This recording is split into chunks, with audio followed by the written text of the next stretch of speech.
اس وقت کے حالات ہیں وہ حالات سب پر آیا اور گیا ہے، چاہے وہ مسئلہ فلسطین ہو یا خود اپنا ملک، اپنے ملک کے بھی حالات جو ہے وہ جس طرح ہونے چاہیے اس طرح نہیں۔ اس میں ایک جو بہت بڑا اس وقت کا ایشو اور مسئلہ چل رہا ہے، وقف کا چل رہا ہے۔ وقف کی جو جائیداد ہے، وقف کی جو سمپتی ہے اور پراپرٹی ہے، وہ جو اللہ کے نام پر وقف کر دیا جاتا ہے، اس کو ایکچوئل جو اونر اس کا سمجھا جاتا ہے وہ خدا کی ذات کو سمجھا جاتا ہے، اس کا مالک اللہ ہوتا ہے۔ اور وہ جس کام کے لیے ڈونیٹ کی گئی ہے، جس کام کے لیے وقف کی گئی ہے، تو جو اس کا متولی ہوگا یا جو اس کا یوزر ہوگا، جو اسے استعمال کرنے والا ہے، یہ اس کی ذمہ داری ہے کہ وہ جس پرپس کے لیے اور جس مقصد کے لیے وہ ڈونیٹ کی گئی ہے، وقف کی گئی ہے، وہ اسی میں لگائی جائے۔ اس کو بھی یہ ادھیکار نہیں ہے، اس کو بھی یہ رائٹ اور حق نہیں ہے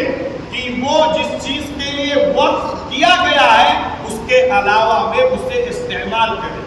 جیسے کوئی چیز مسجد کے لیے وقف ہے تو وہ کسی دوسری جگہ پر استعمال نہیں ہو سکتی ہے۔ جو چیز مدرسے کے لیے ڈونیٹ کی گئی ہے وہ مدرسے کے لیے استعمال کی جائے گی، اس کے علاوہ دوسری کسی چیز کے لیے استعمال نہیں کی جائے گی۔ وقف کی بہت بڑی سمپتی ہے اور بہت بہت بہت زیادہ جو ہے وہ زمینیں ہیں۔ جو اس وقت جو ایشو چل رہا ہے، جو امینڈمنٹ کی بات چل رہی ہے کہ ہمیں وہ سرکاری تحویل میں دیا جائے اور وہ سرکار اسے جس طرح چاہے اسے استعمال کرے۔ ظاہر سی بات ہے جو اللہ کی پراپرٹی ہے، گویا کہ وہ ہمیں بھی اس بات کا حق نہیں ہے کہ ہم کسی کو دے سکیں، اور یہ ہر مسلمان کی ذمہ داری ہے، اس کا دینی فریضہ ہے کہ اگر کوئی بات آئے وقف کے تعلق سے تو وہ اپنی ساری چیزیں، اپنے سارے کام کاج، اپنی ساری ایکٹیویٹیز پیچھے کر کے اللہ کے اس حق کے لیے جو آواز لگائی جائے اس آواز میں وہ مسلمانوں کے ساتھ اور اپنے علماء اور اپنے تھنکر اور اپنے مشائخ کے ساتھ کھڑا ہو۔ اس میں ہمیں،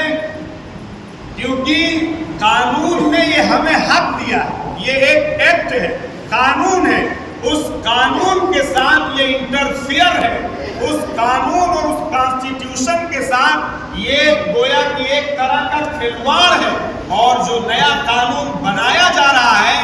آپ جو ہمارے بڑے ہیں وہ یہ کہہ رہے ہیں اس قانون کے پاس ہو جانے کے بعد جو وہ پوری کوشش کر رہے ہیں، پھر نہ مسجدیں محفوظ ہوں گی، جو نہ ہمارے قبرستان محفوظ ہوں گے، اور جو بھی وقف کی جائیداد ہے وہ حفاظت اس کی نہیں ہو پائے گی، وہ محفوظ نہیں رہیں گے۔ پھر ان کی کیا نیتیں ہیں، ان کے کیا عزائم ہیں، ان کی کیا کانسپریسی ہے، ان کی کیا سازش ہے، وہ ساری چیزیں بعد میں کھلیں گی۔ اس لیے ہر مسلمان کو یہ بات اپنے دل و دماغ میں رکھنی چاہیے کہ وقف کی جو ملکیت ہے وہ اللہ کی ملکیت ہے۔ اس ملکیت کے ساتھ اگر کوئی مسلمان بھی کچھ خرد برد کرنا چاہے وہ نہیں کر سکتا ہے۔ بہرحال وہ ایک الگ ایشو ہے کہ وقف کا ایکسپلائٹیشن ہوا ہے۔ جہاں بھی وقف کی، یہ مسلمان کی ذمہ داری ہے کہ جو چیز اللہ کے لیے، جس کام کے لیے وقف کی گئی، چاہے وہ ایجوکیشن کے لیے وقف کی گئی ہو، تعلیم کے لیے وقف کی گئی ہو، بیواؤں کی مدد کے لیے وقف کی گئی ہو، یتیم بچوں کے لیے وقف کی گئی ہو، یا اور جو بھی جن کاموں کے لیے وقف کی گئی ہو، آدمی اس کا ایکسپلائٹیشن اپنی ذات سے نہ کرے۔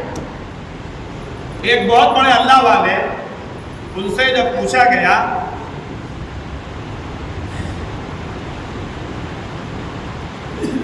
کہ اللہ مسلمانوں کو حکومت کیوں نہیں دیتا؟ یہ ایک سوال ہے۔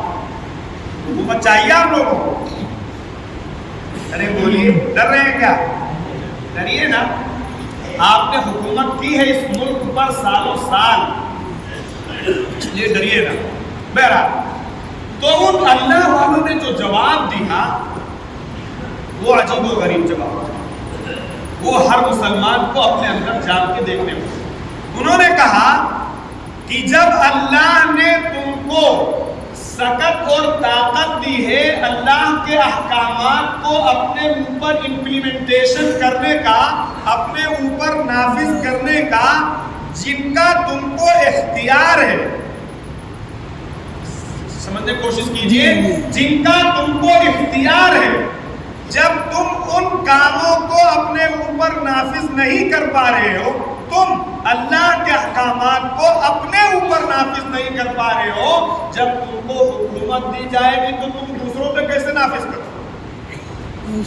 جب تم کو اختیار ہے، رائٹ ہے، تمہارا اپنا سیلف سب کچھ ہے، اپنے اوپر جب تم اللہ کے حکموں کو نہیں جو ہے وہ اپلائی کر پا رہے ہو، نہیں نافذ کر پا رہے ہو، تو پھر جب اللہ تم کو حکومت دے دے گا تو تم دوسروں پہ کیسے کرو گے؟ اس لیے جب تم اللہ کے احکامات کو اپنے اوپر پورے طور پہ نافذ کر لو گے تو اس وقت پھر اللہ تعالیٰ جو ہوگا وہ تم کو یہ عطا فرمائے گا۔ یہ اللہ کا وعدہ ہے، اللہ کا یہ وعدہ ہے۔ کیا اللہ فرماتا ہے؟ وعد اللہ الذین آمنوا منکم وعملوا الصالحات لیستخلفنہم فی الارض، کہ اللہ نے وعدہ کیا ہے ان لوگوں سے جو ایمان لائے اور نیک عمل کیے۔ مسئلہ یہ ہے کہ ہم آپ یہ سمجھتے ہیں ایمان لانے کا مطلب مسلمان بن جاؤ اور نیک عمل کا مطلب رمضان میں روزہ رکھ لو اور 5 ٹائم کی نماز پڑھ لو، باقی سود کھاؤ، بیاج کھاؤ، جھوٹ بولو، فراڈ کرو، مکاری کرو، بےمانی کرو اور ساتھ زمین دبا لو، حق دبا لو، بہنوں کی میراث کھا لو اور جو جی چاہے کرو، بس ہم مسلمان پکے والے ہیں، اس لیے کہ ہم نماز بھی پڑھ لیتے ہیں اور رمضان میں، ارے بولو، اس کا نام اسلام نہیں ہے، اس کا نام عمل الصالحات نہیں ہے۔